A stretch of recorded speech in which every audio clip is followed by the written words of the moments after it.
नमस्कार, रीवा 24 के ताज़ा तरीन अंक के साथ मैं शैलेंद्र। सबसे पहले प्रमुख खबरें। हनुमान जयंती के अवसर पर भक्तों की उमड़ी भारी भीड़। जिले में पानी की किल्लत को लेकर विशेष बैठक का किया गया आयोजन। सांसद, विधायक सहित अन्य प्रशासनिक अधिकारी रहे उपस्थित। मनगवा थाना अंतर्गत आदिवासी परिवार के साथ जमकर की गई मारपीट। और सीधी जिले में आदिवासी युवक के ऊपर हुआ प्राणघातक हमला। परिजनों ने लगाया पत्नी और उसके आशिक पर गंभीर आरोप। इन खबरों सहित अन्य खबरें विस्तार से। कलयुग के देवता कहे जाने वाले हनुमान जी की जयंती अवसर पर आज हनुमान मंदिरों में भक्तों की भारी भीड़ देखी गई। रीवा के ऐतिहासिक और सुप्रसिद्ध चिरौला नाथ मंदिर में आज सुबह से ही भक्तों की कतारें लगी रही और भक्त पूरी ऊर्जा और जोश के साथ मंदिर पहुंचे और हनुमान जी के दर्शन कर पूजा अर्चना की। बता दें कि करीब 500 वर्ष पहले चिरौला नाथ मंदिर में हनुमान जी की स्थापना की गई थी। ये सिद्ध हनुमान जी की प्रतिमा है। यहाँ लोगों की मान्यता है कि जो भी अर्जी लगाते हैं उनकी सभी मनोकामनाएं पूरी होती हैं। मध्य प्रदेश के डिप्टी सीएम राजेंद्र शुक्ल ने भी आज सुबह ही चिरौला नाथ हनुमान मंदिर पहुंचकर पूजा अर्चना की और प्रदेश व देशवासियों की खुशहाली की कामना की। बहुत बड़ी महानता है यहाँ पे। हम जब से जानने लायक हो तब से यहाँ पे आ रहे हैं और हर मनोकामना यहाँ पे आने के बाद पूरी हो जाती है लोगों की। कितनी आस्था उनके प्रति आपको? इसमें आस्था बहुत सारी है। इसमें आस्था तो आज तक इसमें अपन शब्दों में बयान नहीं कर सकते। तो मंदिर की मान्यता क्या है? इस मंदिर की मान्यता ये है कि जो भी आदमी इच्छा लेके आता है वो यहाँ पे पूरी हो जाती है। जो भी श्रद्धा और इच्छा होती है यहाँ पे। स्वामी के प्रति आपकी कब से आ रही है? बहुत बड़ी आस्था है। कब से आ रही है? बहुत साल हो गए, 15 साल कम से कम। और बहुत ज़्यादा विश्वास भी है। हमारे प्रथम पूज्य हैं जी सर। क्या नाम है? कहाँ से आई? जी कहाँ से आई? क्या नाम है? हम रीवा के यहाँ रहते, सीधी में जॉब करते हैं सर। तो आज सुबह 4 बजे माननीय राजेंद्र शुक्ला जी डिप्टी सीएम द्वारा चिरौला नाथ स्वामी का महाअभिषेक किया गया, जिसमें 11 पुरोहित द्वारा मंत्रोजाप द्वारा उनका अभिषेक कराया गया। और आज हनुमान जयंती के उपलक्ष्य में अपार भीड़ है चिरौला नाथ मंदिर में हमारे। और यहाँ प्रशासन के द्वारा अच्छी व्यवस्था दुरुस्त बनाई गई है, जिससे यहाँ कोई चोरी ना हो, किसी की चेन स्केचिंग ना हो, है ना।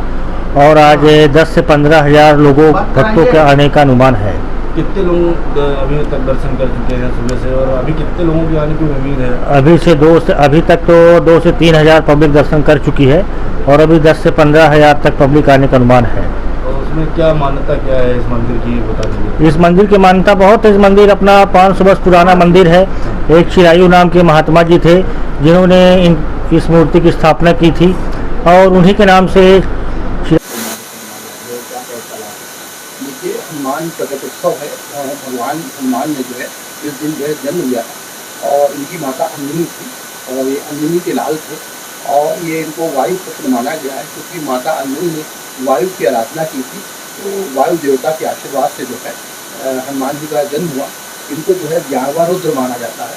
ये शंकर जी के 11वें रुद्र हैं और इनका जन्म काल का जो रामायण काल में मिलता है वो ऐसा मिलता है कि जो अत्रि मुनि थे उनने जो तपस्या की थी तो कैकेयी, कौशल्या और सुमित्रा को तीनों को जो है खीर दी गई थी और जिससे जो है उनके संतान पैदा हो।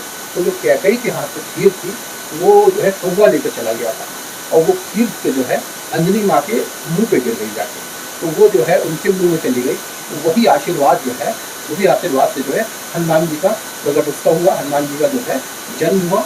तो जिस समय भगवान राम का जन्म हुआ उसी समय जो है हनुमान का भी जन्म हुआ। इसलिए उनमें विशेष शक्तियाँ थी, अद्भुत बलधाम धाम था और बहुत बल था उनमें और विवेक बुद्धि के ज्ञाता थे। और हनुमान जी जैसा श्रेष्ठ जो रामायण काल में भी थे, महाभारत काल में भी थे। महाभारत काल में जो है अर्जुन और भीम का उनने घमंड तोड़ा और साथ में जो है ध्वजापता के रूप में जो है रामायण काल में जो है अर्जुन के रथ पर बैठे। तो इसी तरह हनुमान जी जो है अजर अमर है और ये चिरंजीवी है। तो ये जो है अभी भी है। कहते हैं अगर हनुमान की पूजा की जाए, सुंदरकांड का पाठ किया जाए, रामायण का पाठ किया जाए तो हनुमान जी जो है स्वयं वहाँ पे उसको सुनने के लिए आते हैं और हनुमान जी की पूजा याचना करनी चाहिए। आज शनिवार के दिन जो है हनुमान जयंती पड़ रही है। निश्चित रूप से आपको हनुमान जी का जो है चमेली का तेल और सिंदूर जो है उनको अवश्य लगाना चाहिए, उनको चोला वोला चढ़ाना चाहिए और मिठाई या मिष्ठान बांट के जो है उनका जो है जन्मोत्सव मनाइए, खुशी मनाइए और हनुमान की तरह बलशाली, विवेकवान और धैर्यवान बनने का प्रयास करें।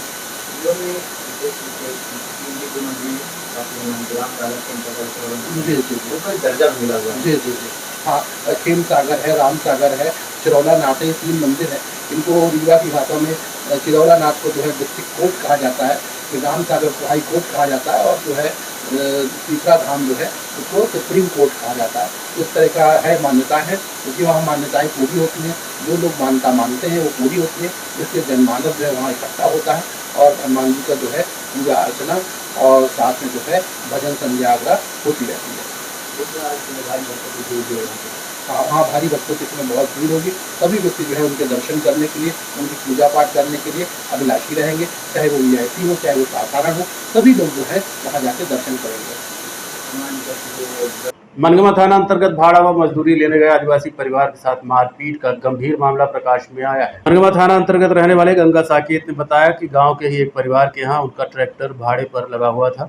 उन्होंने 1000 रुपये डीजल का पैसा भी दिया, 2500 बाकी थे, लेकिन जब लड़का शाम को दूसरे दिन भाड़ा और अपना मजदूरी का पैसे लेने गया तो उसे मात्र 2000 रुपये दे दिए और कहा कि इतना ही देंगे। इसके बाद बहस हुई और मारपीट चालू हो गई। जब बचाने गए तो हम लोगों के साथ भी मारपीट हुई। मारपीट के दौरान 30 से 40 संख्या में सवर्ण परिवार के लोग आ गए और टांगे, डंडे, पत्थर से हमला किया, जिसके चलते बच्चे अंशु साकेत की हालत गंभीर बनी हुई है। वहीं बेटी आरती और पत्नी फूलमती को भी चोटें आई हैं, साथ ही परिवार के एक अन्य सदस्य को भी चोटें आई हैं। बैठे थे वहाँ पर। इसके बाद उन्होंने पैसे को लेने गया तो उसको पैसे की पहले बातचीत हुआ तो वो बोला कि हमको ये रेट से पैसे चाहिए और ये रेट से हमको मजूरी चाहिए। तो उन्होंने बोला कि कितना चाहिए, तो बोला कि हमको 300 रुपये टाली चाहिए। 3 टाली आपको लगा है तो 3 त्रिकाई 900 रुपये हमारा मजूरी हो गया है और 1600 रुपये भाड़ा हो गया है। तो 16 और 9 2500 हो रहा ना, तो 2500 रुपये उन्होंने नहीं दे रहा था, उन्होंने 2000 रुपये दे रहा था। तो उन्हें लड़का ने हमारी थोड़ा से बहस कर दिया कि बोला भैया आपने अपनी बात को अनकार दिया, आप इतना पैसे देंगे, हम दिन भर आपके काम किए हैं, हर चीज़ किए, गाड़ी भी दौड़ाए, हमारा सब यही हो गया, तो मतलब इस तरह से होगा। तो उससे कहे कि तुमको इतना लेना है कि नहीं, तो बोला कि हम इतना नहीं लेंगे। तो उसको पैसे रिटर्न कर रहा था कि भैया इतना पैसा नहीं लेंगे, हम जा रहे हैं। तो बोला नहीं, ले लो पैसा पूरा ले लो। क्या हुआ? तो बुलाने के बाद फिर वो लड़ाई कर दिए, दोबारा बुलाने के बाद वो लड़ाई कर दिए। लड़ाई जब कर दिए, वहाँ मारपीट चालू कर दिए, तो हम लोगों को जानकारी हुई, तो हम लोग भी दौड़ के गए कि भाई कैसे हल्ला चिल्ली हो रहा। तो हम लोग भी गए, जब वहाँ तो मारना ही चालू था। तो जब हम लोग गए तो कम से कम नहीं तो 40 लोग आ गए। फिर वो लोग, तब हमारे 7 लोग थे, कितना हम लोग जीत पाएंगे। बच्चे की कैसी हालत? बच्चे की तो बहुत हमारे स्थिति खराब है। ICU में भर्ती है? हाँ, ICU में भर्ती है। काहे से मारपीट की है? टांगा से मारे हैं और डंडा से मारे हैं, पत्थर से मारे हैं। और आप लोगों को क्यों? हम लोगों को भी टांगा से मारे। बचाने गए तो आप लोग? हाँ, आप बचाने गए तो आपको भी मारा? हाँ, बचाने गए, दोनों से हाथ जोड़े कि भैया ऐसा की लड़ाई झगड़ा मत करो, लेकिन लोग नहीं मारे। हाँ। बच्चे क्या नाम है? अंशु साकेत, और इनका? आरती साकेत, गंगा साकेत, फूल कुमारी साकेत। 4 लोग घायल। हाँ, भागवत है, वो भी घायल ही है, लेकिन उनको घर में छोड़ दिया है, लेकिन ज़्यादा नहीं है, थोड़ा होश बास में है। 5 लोग मतलब? 5 लोग को मारे हैं। रिपोर्ट हो गई? रिपोर्ट हुई है, लेकिन अभी हम FIR नहीं मिला है कुछ। अभी कार्रवाई नहीं हुई? कार्रवाई कुछ नहीं हुआ है। कौन सा गांव है? मनगवा बगल में डीहा है एकदम, और ओवर ब्रिज के बगल में आप डीहा। थाना मनगवा? थाना मनगवा, पोस्ट मनगवा, मेडिकल मनगवा, तहसील मनगवा, पोस्ट मनगवा। जिले में तेजी के साथ गहराते जल संकट को लेकर आज रीवा के कलेक्ट्रेट कार्यालय में आपात बैठक बुलाई गई। गर्मी की शुरुआत से ही शहरी क्षेत्र से लेकर ग्रामीण इलाकों में पानी की समस्या से लोगों को जूझना पड़ रहा है। जिले में तेजी के साथ गहराते जल संकट को लेकर आज रीवा के कलेक्ट्रेट कार्यालय में आपात बैठक बुलाई गई। इस बैठक में रीवा सांसद जनार्दन मिश्रा सहित विधायकगण और जनप्रतिनिधिगण, जिला प्रशासन के अधिकारी उपस्थित रहे। बैठक के दौरान अधिकारियों और जनप्रतिनिधियों के बीच जिले में पेयजल समस्या को लेकर चर्चा की गई और इस समस्या का हल कर हर घर तक पेयजल की व्यवस्था सुनिश्चित करने की बात कही गई। बैठक के बाद क्या कहा सांसद जनार्दन मिश्रा ने, आप सुनिए।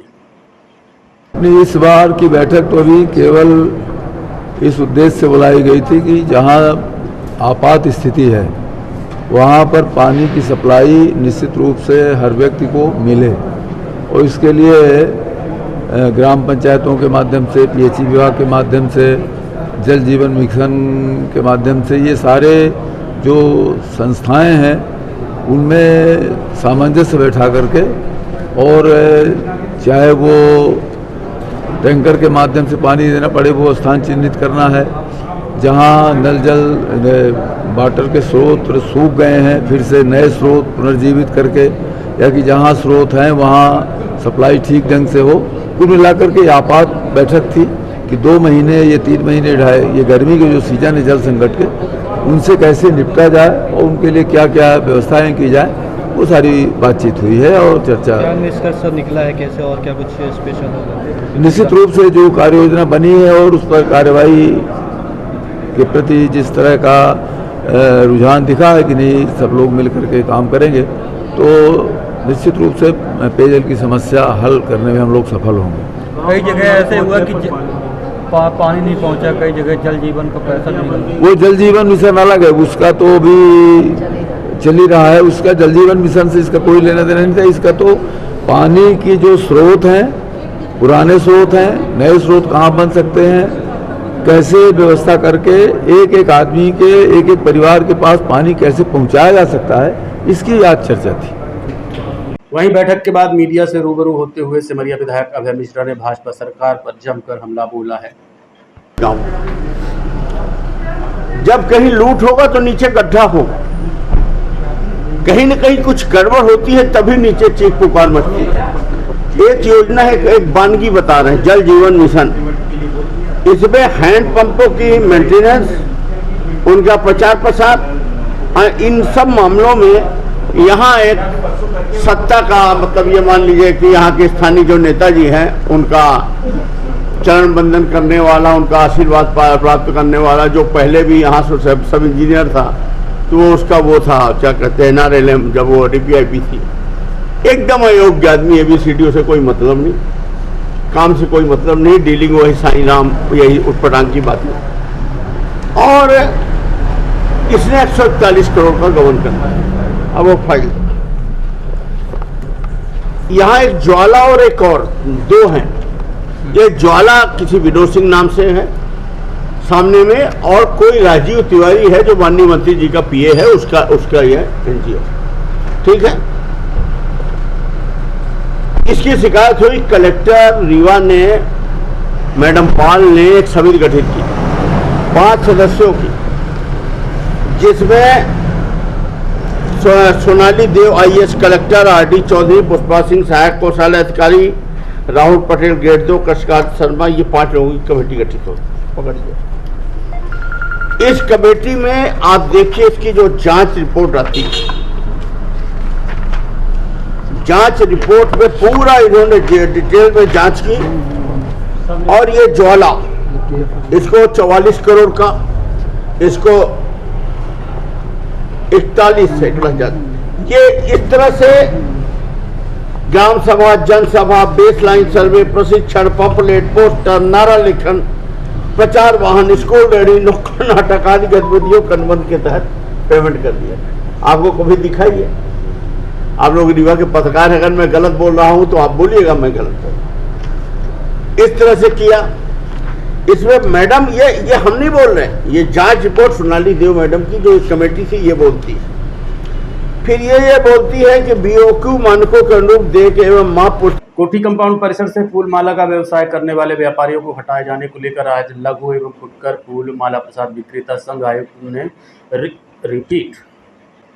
कोठी कंपाउंड परिसर से फूल माला का व्यवसाय करने वाले व्यापारियों को हटाए जाने को लेकर आज लघु एवं फुटकर फूल माला प्रसाद विक्रेता संघ ने आयुक्त रीवा को ज्ञापन सौंपा है। लघु एवं फुटकर फूल माला एवं प्रसाद विक्रेता संघ कोठी कंपाउंड रीवा में रहकर अपना जीविका उपार्जन करते थे, लेकिन नगर निगम ने विकास के नाम पर इन व्यापारियों को वहां से हटा दिया। इसके बाद व्यापारियों की मांग है कि उन्हें इस जगह की एवज में दूसरी जगह दी जाए और छायादार जगह दी जाए, क्योंकि फूल धूप में मुरझा जाते हैं। वहीं आज फूल व्यापारियों ने फूल न बेचकर भी विरोध जताया है। इस मामले में क्या कहना है व्यापारी संघ के पदाधिकारी का, आप सुनिए। पा रहे हैं इसलिए कि दुकानें हटाई जाएंगी जब, तो हमको कोई एक ऐसा स्थान दिया जाए कि जैसे यहाँ छाया है ऐसे वहाँ भी छाया में बैठ के हम लोग फूल बेचें। धूप में फूल सूख जाएंगे, धूप आती है, कोई छाया बना के दी जाए, ऊपर से भी छत हो, जैसे हम लोगों ने ये पन्नी उन्नी लगाया हुआ है, इसी तरह से हमको एक अच्छा सेट बना के दिया जाए हर इंसान को, जितने यहाँ से वहाँ तक लोग फूलों की दुकान लगाए हुए हैं। कितनी दुकानें हैं लगभग? लगभग दुकानें भैया 50-60 दुकानें होंगी। मांग क्या स्थान स्थान नहीं दिया जा रहा, हटाया बस जा रहा, तो हम लोग बाद में क्या करेंगे बताइए। कोई ऐसी सुविधा भी नहीं है कि आदमी दूसरा काम करने लगेगा, या तो इतनी पूंजी भी नहीं है कि आदमी अन्य व्यापारों में हाथ डालेगा। स्थान की मांग कर, स्थान की मांग है कि हर इंसान को, हर लोगों को एक एक दुकान, उतनी बड़ी ना दे जितनी बड़ी है, छोटी से छोटी जितनी दुकान हो सके, 10 बाई 8, 10 बाई 7 के आदमी फूल भी रखेगा, कहाँ रखेगा, हम लोग गाड़ी सूखेगा। तो जाम लग जाता है। नाम मेरा मनोज सोंदिया है। यहाँ पे मामला ये है कि हमें आए दिन नगर निगम प्रशासन द्वारा हमें प्रताड़ित किया जाता है। कभी आते हैं तो आश्वासन ये देते हैं कि यहाँ से हटा लो, अपना पैक करो। आज विगत 35 वर्षों से ये फूल मार्केट चल रहा है, और माननीय डिप्टी सीएम जी जब विधायक हुए थे तब से आश्वासन हम लोगों को दिया जा रहा था कि आप लोगों को दुकान दी जाएगी, है ना। तो हमारी मांग यही है शासन प्रशासन से कि हमें स्थायी किया जाए, हम कुत्ते की तरह इधर उधर न भटकाएं हमें, है ना। हमें पक्की दुकानें दें, हमें बड़ी ज़्यादा बड़ी दुकानें ना दें, पर 10 बाई 10 की इतनी दुकानें दें कि हमारा व्यवस्थित हो सके, है ना, हम व्यवस्थित अपना व्यापार कर सकें। जन्म से आप क्या कर रहे हैं? आप लोग आंदोलन कर रहे हैं, उग्र आंदोलन कर रहे हैं हम लोग, बस आपसी सहमत के हिसाब से ही कि हम अगर प्रशासन हमें हटाना चाह रहा है तो हम मतलब अपनी स्वेच्छा से ही हट जाते हैं, और हटेंगे भी नहीं। फूल पूरे मार्केट में नहीं बिकेगा, अगर फूल की ज़रूरत नहीं है तो पूरे ज़िले में नहीं बिकेगा। अगर फूल की कोई वैल्यू नहीं है तो नहीं बेच पाएंगे, नहीं बेचना है हम लोगों को फूल। और हम क्या करें, प्रभु हनुमान जी की अगर यही कृपा है, अगर उनकी यही इच्छा है कि हम लोग फूल ना बेचें, तो फूल नहीं बेच पा रहे हैं भाई। फूल की ज़रूरत है तो ये शासन प्रशासन हमें धिक्कार रहा, हम किस तरह अपनी बेइज्जती करवा के कंटिन्यू काम करते रहें। अपनी मांगों को लेकर आप किसके पास गए? अपनी मांग को लेकर हम यहाँ नगर निगम कमिश्नर साहब के पास गए, कलेक्टर मैडम के पास गए, डिप्टी सीएम माननीय राजेंद्र शुक्ला जी के पास गए। उन्होंने 22 साल पहले भी ये आश्वासन दिया था कि फूल मार्केट एक स्थायी रूप से दिया जाएगा, और 22 साल से विगत कंटिन्यू भाजपा की शासन ही है और माननीय डिप्टी सीएम ही है। शराबी पति की प्रताड़ना से तंग आकर आशा कार्यकर्ता ने एसपी कार्यालय आकर शिकायत दर्ज कराई है। गढ़ थाना अंतर्गत पैपखार की रहने वाली ज्योति साकेत ने बताया कि उसका पति रामायण साकेत शराबी है। उसकी शादी सन 2010 में हुई थी, उसके 3 बच्चे भी हैं, लेकिन उसका पति आए दिन मारपीट करता है। इसके अलावा उसने एक अन्य महिला को भी अपने साथ रखा है जो प्रयागराज में रहती है, जिसे रंगे हाथों पकड़ा भी था। ज्योति ने बताया कि उसका पति हाल ही में से इलाज के बहाने गंगेऊ लेकर गया, जहां मोटरसाइकिल से गिरा दिया, इसके बाद भाग गया। जब गढ़ थाना रिपोर्ट लिखाने गए तो वहां भी रिपोर्ट दर्ज नहीं हुई, इसलिए अब न्याय की आशा में पुलिस अधीक्षक कार्यालय पहुंची हैं। कोई सीधे वो गाड़ी से गिरा के एकदम भाग लिया लड़का को लेकर। अब हमारे सिर में हम गिर गए, वहाँ गए अस्पताल में, इतने लोग सब दिखे, जनता इकट्ठा हुए, लेकिन वो चाहे नहीं, वो गाड़ी उठा के, गाड़ी हमारी न, होंडा साइन 125 सीसी गाड़ी हम ही खरीदे हैं, उसको सिर्फ गाड़ी और पैसा से लालच है, हमसे नहीं है। अब बोला कि गाड़ी नहीं तो हम जान से मार डाला। जब वहाँ हम गए कि हम रिपोर्ट करें चौकी में, जब चौकी में गए हमारी सर में चोट लगे, हमारे पेट में, कलेजा में, डॉक्टर सोनोग्राफी MRI के लिए बोला है, घुटने में लगे हैं, हाथ ये फ्रैक्चर है, लेकिन जो हम वहाँ रिपोर्ट लिखाए वहाँ हमारी रिपोर्ट नहीं लिखी गई। तब फिर हम यहाँ आए हैं SP ऑफिस आज आवेदन देने। आप क्या करती हैं? आशा कार्यकर्ता? हाँ, हम आशा कार्यकर्ता है। कहाँ है? हमें गढ़ वो अपने ग्राम पैपखार माल पंचायत। तो पति से आप परेशान हैं? पति हमारी 2010 में शादी हुई, जितने हमारे माँ बाप बर्तन दिए थे पूरा शराब पीकर बेच डाला, पूरा हमारा बर्तन। हमारी माँ का गहना था, हाथ की मेहंदी, पायल था, काने का सोने का था, सब जितना था सब बेच लिया, और हमें आए दिन प्रताड़ित करता। एक बार हमें बांध के कुएं में फेंक दिया था, अंदर बंद करके हमको मारा, हमारा बस उतारकर हमारे साथ जबरदस्ती करता है, हमें चाकू छुरा और मारने कई बार हमारे साथ, ये जेल भी गया, लेकिन इसको हम ही छुड़ाए थे। वो केस सिरमौर में चल रहा है। ये आए दिन हमारे साथ ये सिर्फ हमको नहीं है प्यारा। ये एक औरत को रखा था इलाहाबाद में, जिसका सबूत हम लगे हाथ उसको पाए थे, पति को अपने इलाहाबाद जारस टाउन में, अल्लाहपुर लेबर चौराहा में। अब आप प्रशासन से क्या मांग करना चाहते हैं? हम प्रशासन से ये मांग चाह रहे हैं, इस आदमी को जेल मंजूर है और जो हमारी संपत्ति है वो हमारा वापस करे। ऐसे आदमी को तो जीना इस संसार के लिए नहीं है, भारत के लिए जीना सही नहीं है। ये आदमी जो पत्नी को दारू पी के मारे पीटे और एक औरत रखे, गलत इंजाम मुझ पर लाछन लगाए कि ये ऐसी है वैसी हम नौकरी करते हैं, तो आज कौन प्रधानमंत्री नौकरी नहीं कर रहा है? हर एक इंसान नौकरी कर रहा है।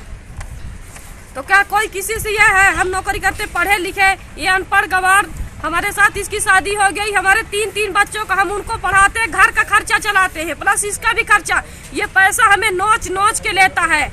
हमारे पूरे बस्त हम के उतार के हम चौराहा में टीका करने के जाते हैं, माल चौराहा में, ये हमारी साड़ी और उतार के हमको सरिया लेकर मारा था। देखते रहिए Rewa 24 news, city cable network. मिलते हैं छोटे से ब्रेक के बाद। विंध्य क्षेत्र का number 1 RO showroom Sign Marketing, जहां पर आप पाएंगे सभी कंपनियों के आरओ जैसे कि केंट, एक्वागार्ड, प्योरिड, लिफ प्योर, हेवेल्स और सभी प्रकार के आरओ 0% ब्याज में उपलब्ध। बजाज फाइनेंस की सुविधा के साथ हर कंपनी के आरओ में सर्विस बिल्कुल फ्री है। मात्र 6,999 से आरओ शुरू है। कोई भी आरओ, किसी भी कंपनी का आरओ लेने पर आपको एक डिनर सेट बिल्कुल फ्री मिलेगा। बस आपको पता याद रखें, Sign Marketing, hospital road, Gandhi complex, Rewa. Mobile number 9407817224। Rewa में आज कृषि आदान विक्रेता संघ का वार्षिक सम्मेलन आयोजित किया गया। संगठन के अध्यक्ष विकास सिंह ने बताया कि कृषि विक्रेता साथियों को जीएसटी से संबंधित जानकारी प्रदान की गई। साथ ही प्रदेश संगठन की सदस्यता के लिए सभी साथियों को प्रेरित किया गया और सदस्यता दिलवाई गई। उन्होंने बताया कि कृषि व्यवसाय में सरकार द्वारा जटिल एवं न्याय विरोधी नियमों के कारण व्यापार करना मुश्किल हो रहा है, जबकि खाद्य पदार्थों में इतनी बंदिशें नहीं हैं। उन्होंने कहा कि कृषि उत्पाद का कोई भी नमूना फेल हो जाए तो विक्रेता पर सभी प्रकार की कार्रवाई होती है, जबकि निर्माता कंपनी जो वास्तविक दोषी है उस पर कोई कार्रवाई नहीं होती। उन्होंने बताया कि रासायनिक उर्वरक के साथ अनचाहे उत्पादों की टैगिंग होती है जो कभी नहीं बिकता, जो विक्रेता के गोदाम में ही नष्ट हो जाता है, जिसके कारण विक्रेता को आर्थिक क्षति भी होती है। ये सीजन में एक तो प्रशासन को क्या, कृषि विभाग से संबंधित है, हम लोग कृषि विभाग को टारगेट हुआ करता है सैंपल लेने का, जांच करने का। वो टारगेट की पूर्ति भी करते हैं और जांच भी होना जरूरी है। कहीं ऐसा ना हो कि हम व्यापारी कहीं कुछ उत्तम क्वालिटी का बीज छोड़ के या अन्य जो कृषि आदान है उसको छोड़ के अपन कहीं दूसरे घटिया किस्म की सामग्री तो नहीं बेच रहे हैं। तो ये जरूरी भी है, बहुत बड़ी बात नहीं है, ये होना चाहिए और हम लोग भी चाहते हैं कि हो और किसानों के बीच में उच्च कोटि का जो सामान है वो जाए। कभी कभी प्रशासन से जरूर नियम विरुद्ध कार्रवाइयां होती हैं, उस पर तकलीफ जरूर होती है हम लोगों को। बाकी हम लोग प्रशासन के साथ हमेशा खड़े हैं और प्राइवेट व्यापारी अगर नहीं होगा तो मैं नहीं समझता हूं, खाद की पूर्ति तो प्रशासन कर लेगा, लेकिन बीज और दवाई की पूर्ति इस जिले में संभव नहीं है। उसके लिए हमको प्रशासन से सहयोग चाहिए और हमारा प्रशासन को सहयोग चाहिए।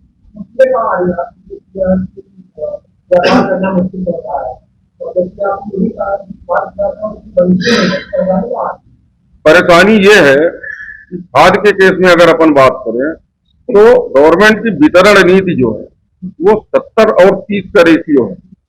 गवर्नमेंट की जो दुकानें हैं, जब भी खाद की रैक आती है 70% माल उनको जाता है और 30% माल प्राइवेट के लिए होता है। 70% माल के लिए समितियां हैं 140 रीवा जिले में और जो डबल लाख केंद्र है वो है 6। समितियों से किसान को नगद विक्रय नहीं होता, सिर्फ जिनका परमिट है, खाता है, उन्हीं को खाद मिलता है। नगद विक्रय केंद्र 6 है। क्या 6 नगद विक्रय केंद्र में पूरे जिले की भीड़ को संभाला जा सकता है? नहीं। तो 70% माल वहां है और जहां विक्रय केंद्र कुल 6 है और प्राइवेट व्यापारी जो कि जिले में 500 है उनको 30% माल है। वितरण व्यवस्था, वितरण नीति सरकार की ऐसी है इसलिए सीजन में आप लोग देखते होंगे कि गोदामों में भीड़ लगती है, पुलिस बुलानी पड़ती है, ठीक है। इसके अलावा जो 30% माल हमको मिलता है उसमें से कंपनियों का अन्य प्रोडक्ट जो कि यहाँ नहीं बिकता, बेचने में कठिनाई होती है, वो भी कंपनियों से लेना पड़ता है। अगर वो हम ना लें। जोगनिहाई टोल प्लाजा के समीप दो वाहनों की टक्कर में आधा दर्जन लोग घायल हुए हैं, जिन्हें इलाज के लिए संजय गांधी अस्पताल में भर्ती कराया गया है। जोगनिहाई टोल प्लाजा के समीप कल सुबह दो वाहनों के टकराने से हादसा हुआ है। बताया जा रहा है कि हादसा रॉन्ग साइड में चलने के कारण हुआ है। हादसे में पिकअप से बनारस जा रहे परिवार के लोगों को चोटें आई हैं। वहीं मैहर से दर्शन कर रहे लोग भी इस घटना का शिकार हुए हैं। घायलों के बारे में पूरी जानकारी खबर लिखने तक तो नहीं आई थी। हम यूपी के रहने वाले वाराणसी में रहते हैं।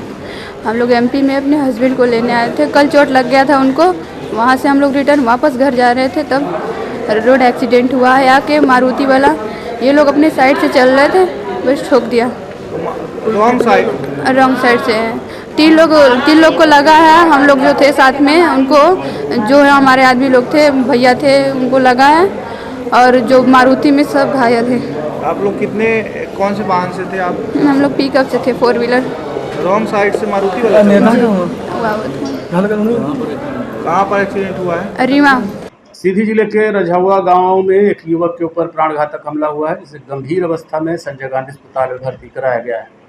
सीधी जिले के रजहुआ गांव में एक युवक के ऊपर प्राणघातक हमला हुआ है, जिसे गंभीर अवस्था में संजय गांधी अस्पताल में भर्ती कराया गया है। परिजनों का आरोप है कि युवक की पत्नी के अवैध संबंध के चलते घटना को अंजाम दिया गया है।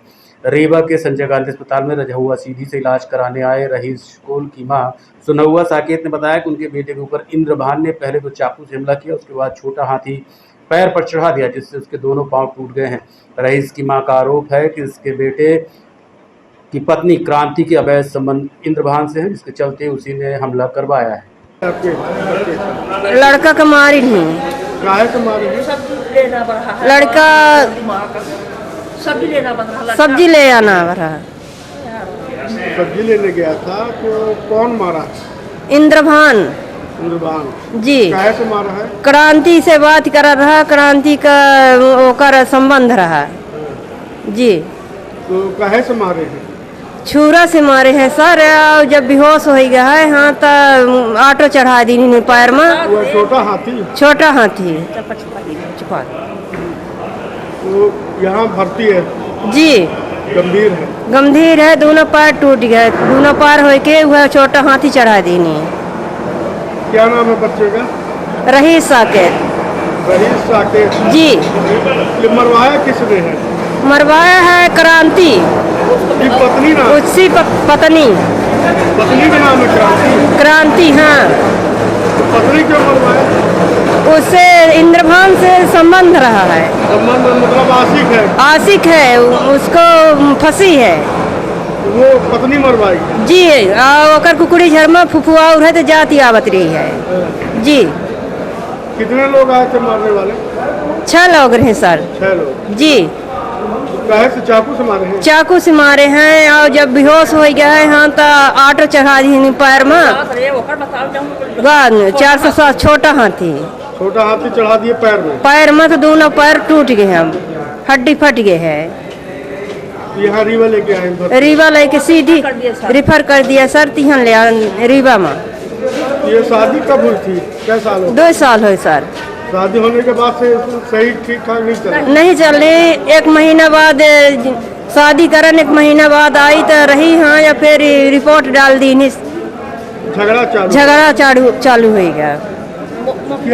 देखते रहिए Rewa 24 news, city cable network. मिलते हैं छोटे से ब्रेक के बाद। हड्डी जोड़ एवं रीढ़ रोग तथा स्त्री रोग एवं प्रसूति रोग का इलाज एक ही छत के नीचे। विघ्नहर्ता hospital and trauma centre, hotel landmark के पास, रतहरा, रीवा। डॉक्टर संतोष सोनी, पूर्व चिकित्सक, बॉम्बे हॉस्पिटल, मुंबई। हड्डी जोड़ एवं रीढ़ रोग विशेषज्ञ, छोटे चीरे एवं दूरबीन विधि द्वारा हाथ तथा पैर की हड्डियों का ऑपरेशन। गठियाबात, जटिल एवं बिगड़े हुए फ्रैक्चर का बेहतर इलाज करते हैं डॉक्टर संतोष सोनी। विघ्नहर्ता हॉस्पिटल ट्रॉमा सेंटर में ही स्त्री एवं प्रसूत रोग विशेषज्ञ डॉक्टर शैलजा सोनी भी उपलब्ध हैं, जिनकी देखरेख में नॉर्मल डिलीवरी, सिजेरियन ऑपरेशन एवं बच्चेदानी से संबंधित ऑपरेशन की बेहतर सुविधा। संतानहीन दंपत्ति तत्काल संपर्क करें। विघ्नहर्ता hospital and trauma centre, hotel landmark के पास, रतहरा, रीवा। सुविधाजनक एवं सफल इलाज हेतु आज ही संपर्क करें। विघ्नहर्ता hospital and trauma centre, hotel landmark के पास, रतहरा, रीवा। मोबाइल नंबर 7828781983 अथवा 8462956774 पर। मेडिकल कॉलेज रीवा में आज डीएमई ने निरीक्षण किया है। श्याम शाह चिकित्सा महाविद्यालय में डीएमई ने आज निरीक्षण किया। इस दौरान उन्होंने अस्पताल की व्यवस्थाओं को लेकर कई महत्वपूर्ण निर्णय लिए। इसके अलावा इंटरव्यू भी में शामिल हुए। आज दो काम थे, एक तो एग्जीक्यूटिव काउंसिल की मीटिंग थी और दूसरा कुछ इंटरव्यू वगैरह है। बेसिकली जो हमें आए थे एग्जीक्यूटिव काउंसिल की मीटिंग अटेंड करने के लिए आए थे। आज जो महत्वपूर्ण निर्णय हम लोग लिए हैं वो जनता के हित में ज़्यादा है। जैसे आपको उदाहरण के लिए ओपीडी में बहुत ज़्यादा रश हो रही है, मरीजों की भीड़ बढ़ रही है। ये विचार किया गया और ये निर्णय लिया गया कि वाटर कूलर की व्यवस्था किया जाए ताकि जो गाँव से आते हैं दूर से आते हैं उनको पानी, ठंडे पानी की व्यवस्था हो जाए। ये भी निर्णय लिया गया कि कैजुअलिटी में और बैठने की व्यवस्था अच्छी की जाए, स्ट्रेचर की संख्या बढ़ाई जाए। वो पूर्व से भी था लेकिन अभी ये था कि और ज़्यादा बढ़ाया जाए ताकि ज़्यादा से ज़्यादा मरीजों को इसका फ़ायदा मिल सके। तीसरा ये था कि वहाँ चूँकि कैजुअलिटी में जो मरीज आता है वो परेशान रहता है, तो ये व्यवस्था की गई कि उसका रजिस्ट्रेशन की प्रोसेस जल्दी से जल्दी हो, तो नंबर ऑफ जो कंप्यूटर वो बढ़ाया जाए, विंडो बढ़ाई जाए ताकि वो भीड़ में परेशान ना हो। सर, सर्वर की समस्या बीच बीच में हो रही है, तो ज़्यादातर कभी कभी सर्वर डाउन रहता है, इसको लेकर क्या कैसा? इसका भी कहा गया कि जो इमरजेंसी प्लेसेस हैं जैसे मैट्री वार्ड है, सर्जिकल है, आईसीयू है, यहाँ जो यूपीएस लगे, सर्वर लगे तो उनकी बैटरी चेंज किया जाए और जो खराब हो गई उनको रिपेयर किया जाए। सर, मैनुअल व्यवस्था का भी कोई प्रावधान है? अगर सर्वर काफ़ी देर तक एक आध बार ऐसा हुआ कि 24 घंटे सर्वर बंद रहा है? नहीं, ऐसा तो बहुत कम हुआ, लेकिन जो इंजीनियर साहब ने प्रस्ताव दिए हैं कि लगभग 20 प्लेस ऐसे हैं जहाँ यूपीएस और ये सर्वर लगे हुए हैं। आज के अंक में इतना ही। देखते रहिए रीवा 24 न्यूज़। नमस्कार।